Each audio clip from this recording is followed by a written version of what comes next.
โก้เนี่ยเรียกว่าเป็นแบรนด์ที่มีนาฬิกาตระกูลโซล่าโครโนกราฟเยอะมากๆนะครับแล้วก็แต่ละเรือนเนี่ยเรียกว่าหน้าตาแยกกันแทบไม่ออกนะครับเพราะว่าใกล้กันมากๆเลยแต่ว่าเรือนนี้เนี่ยถือว่าเป็นหนึ่งในตัวที่เป็นโครโนกราฟโซล่าเหมือนกันแต่ว่าหน้าตาค่อนข้างจะแตกต่างกับเรือนอื่นๆเยอะนะครับด้วยการที่ใช้ดีไซน์ซับไดอัลที่เป็นทรงหกเหลี่ยมแบบนี้นะครับซึ่งหาดูได้ยากมากนะแล้วก็พื้นผิวหน้าปัดสีขาวที่มีการเล่นเป็นลายลวงผึ้งหรือว่าฮันนี่คอมนะครับซึ่งก็เลยทำให้เรือนนี้ดูมีเอกลักษณ์มากกว่าเรือนอื่นๆของตระกูลไซโก้ด้วยกันทั้งหมดเลยวันนี้เราจะมาลงดีเทลเรือนนี้กันนะครับซึ่งเรือนนี้คือไซโก้ในรหัส SSC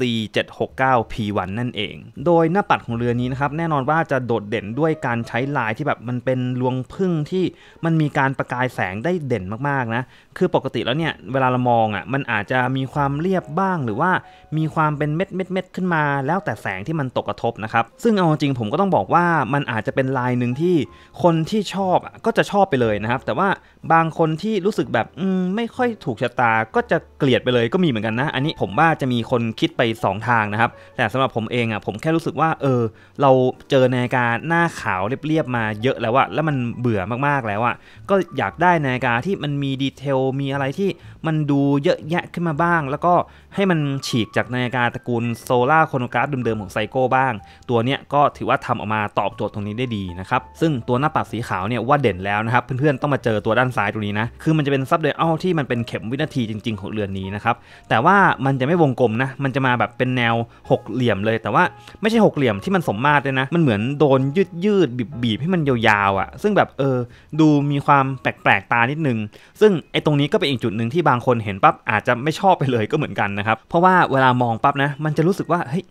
มันมีความเหลี่ยมๆแปลกๆอยู่ด้านซ้ายซึ่งไม่ชินเลยอย่างแรงนะอันเนี้ยใครที่ต้องการนาฬิกาที่มองแล้วไม่ได้ติดขัดอะไรดูทุกอย่างเรียบทุกอย่างดูเป็นมาตรฐานเป็นแพทเทิร์นผมว่ามันจะไม่ตอบโจทย์เลยนะครับเพราะว่าหลายๆอย่างที่เราเห็นเนี่ยมันดูมีดีเทลดูมีดีไซน์ที่มันเป็นเอกลักษณ์ไปหมดซึ่งจริงๆแล้วเนี่ยไอ้หน้าปัดตรงเนี้ยด้านซ้ายมันก็ดีไซน์มาล้อไปกับตัวลายหน้าปัดด้านในนะครับอย่างเงี้ยมันก็คือลายเดียวกันเลยนะเป็นลายหกเหลี่ยมฮันนี่คอมนะครับก็คือลวงผึ้งเขาก็เอามาขยายใหญ่แล้วก็ทำเป็นหน้าปัดของเข็มวิตรงนี้ด้วยแล้วก็แน่นอนว่าเรือนนี้เป็นระบบโซล่านะครับไอ้แผงดำๆที่เราเห็นเนี่ยเวลามันหมุนเจอแสงนิดนึงเราก็จะเห็นว่าจริงๆแล้วมันก็คือแผงชาร์จโซล่าพลังงานแสงอาทิตย์นั่นเองซึ่งเครื่องโซล่าของเรือนนี้เนี่ยต้องบอกว่าเป็นเครื่องที่ถ้าเกิดนับการใช้งานจริงนะระดับเทพพอสมควรเลยนะเพราะว่าในเดือนนึงความคลาดเคลื่อนของเขา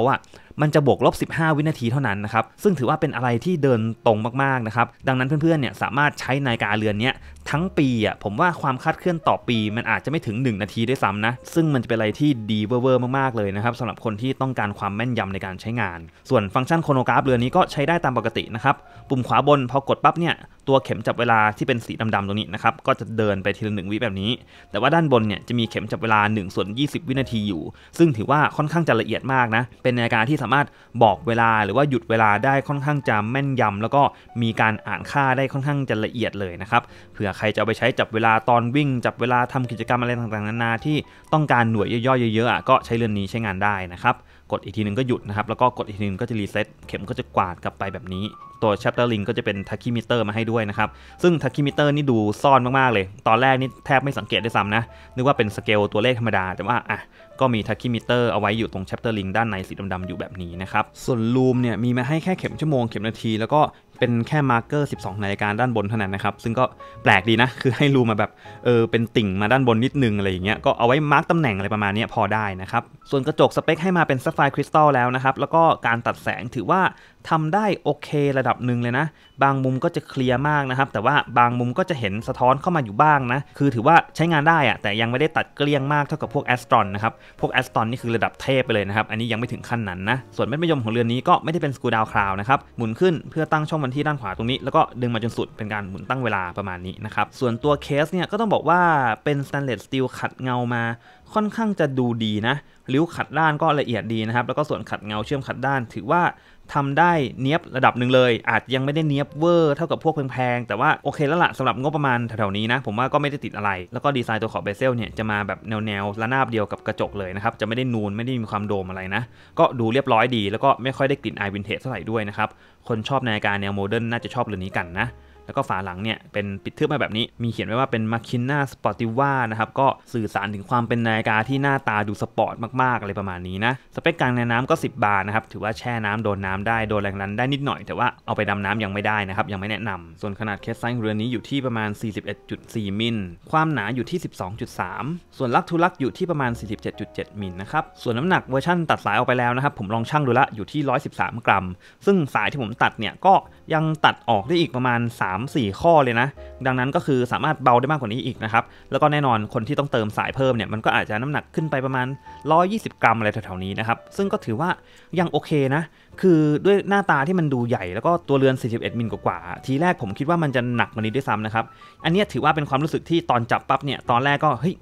แอบคิดนิดนึงว่ามันเหมือนไทเทเนียมเลยเพราะว่าน้ำหนักมัน100นิดๆอ่ะมันไม่ได้หนักอะไรมากขนาดนั้นทั้งที่ความคาดหวังของเราก็ไม่ได้คาดว่ามันจะเบานะครับถือว่าใส่ใช้งานได้สบายเลยส่วนหนึ่งเนี่ยอาจจะเป็นเพราะว่าตัวสายมันอาจจะยังไม่ใช่แบบเป็นเหล็กที่มันตันหนาแน่นมากๆนะครับคือสายผมยังรู้สึกว่ามันมีความเบาๆหวงๆอยู่นะครับแล้วก็เอ็นลิงก็ไม่ได้เป็น solid เอ็นลิงนะคือน้ำหนักมันก็เลยไปกองที่ตัวเคสซะเยอะสายก็เลยทำให้ภาพรวมมันเบาลงนะครับแล้วก็บานพับบัคเกิลก็มาเล็กๆเลยไมโครจัสมีมาให้2 รูซึ่งอันนี้แอบรู้สึกว่ามันน้อยไปนิดนึงอยากได้มากกว่านี้นะครับอันนี้ก็เสี่ยงเล็กน้อยสำหรับคนที่จะปรับสายนะบางคนอาจจะปรับได้ไม่พอดีนะครับรายละเอียดสายก็ประมาณนี้เป็นขัดด้านทั้งหมดเลยลองขึ้นข้อกันเลยนะครับอยู่บนข้อมือ 5.75 นิ้วหรือว่า 14.5 เซนออกมาก็ประมาณนี้ก็หน้าตาดูใหญ่โตดีนะครับดูสปอร์ตดูลุยดีแล้วก็คู่สีแบบแพนด้าเนี่ยมันจะช่วยดึงความสปอร์ตของนาฬิกาลงมาให้แบบไม่ได้ลุยจัดมากเกินไปแล้วก็เป็นคู่สีที่เชื่อว่าหลายๆคนจะชอบนะครับแต่แน่นอนเพื่อนๆลองดูนะด้วยความที่ดีไซน์เข้ามายูนิคมากนะครับเป็น6เหลี่ยมเป็นหน้าปัดลายฮันนี่คอมนะครับเป็นรังผึ้งรวงผึ้งซึ่งคนที่ชอบดีเทลเยอะๆชอบแบบให้มันมีจุดดึงดูดสายตาเยอะๆให้เรามองได้หลายที่ไอเนี้ยตอบโจทย์แน่นอนนะครับเพราะว่าดูโหรายละเอียดเต็มไปหมดเลยไม่มีช่องให้มันเรียบๆเลยนะครับกลายเป็นพวกแผงโซล่าอย่างเงี้ยนะครับไอช่องซ้ายเนี่ยคือดูเรียบร้อยสุดละแต่ที่เหลือนี่คือเต็มแน่นเอียดนะครับดังนั้นคนชอบนาฬิกาแพนด้าโครโนกราฟที่มันดูมินิมอลดูเรียบร้อยแล้วก็ดูเป็นมาตรฐานเป็นวงเรียงแบบพิมพ์นิยมทั่วไปอันเนี้ยคนละทางเลยนะครับอันนี้อาจจะแบบเป็นแนวคนที่เบื่อแนวพิมพ์นิยมแล้วไม่ชอบการเรียงหน้าปัดแบบปกติแบบหน้าปัดวงกลมดูน่าเบื่อจังเลยขอ6 เหลี่ยมซะหน่อยอันเนี้ยก็จะเป็นตัวเลือกที่ดีนะครับแต่ถ้าเกิดเอาแบบโดยภาพรวมนะในการใส่ใช้งานเนี่ยผมว่า